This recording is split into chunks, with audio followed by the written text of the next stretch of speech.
கெட்ட நேரம்ன்றது எப்படி வேணாலும் வரும்.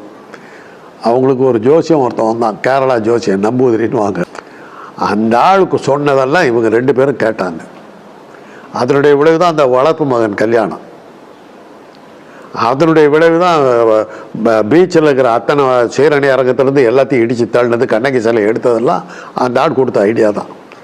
அதெல்லாம் பண்ண இந்த ஆள் சொன்னதெல்லாம் கேட்டு பண்ண இந்த அம்மாவுடைய செல்வாக்கு பூரா சரிஞ்சு ஒரு நெகட்டிவாக போனதுக்கு காரணம் அந்த நம்பூதிரியுடைய ஜோசியம்தான். அந்த ஆள் தான் ஒழிச்சு கட்டினான். இந்த அம்மாவை ஒழிச்சு கட்டினதுக்கு காரணம், நெகட்டிவ் ஆக்கினதுக்கு காரணம் அவன் தான். கண்ணகி சிலையை எடுக்க வச்சான், சீரணி அரங்கத்தை இடிக்க வச்சான்.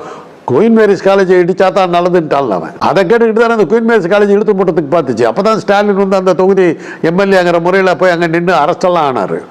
அதெல்லாம் ஆச்சு இல்லை. அந்த கல்லூரியே ஒழிச்சு ஆகணும்னு சொல்லி அதை கொண்டு போய் எங்கே வைக்கிறதா இருந்தாங்க, என்ஜினியரிங் காலேஜுக்குள்ளார கொண்டு போய் வைக்கிறதால வந்து முடிவெடுத்தாங்க.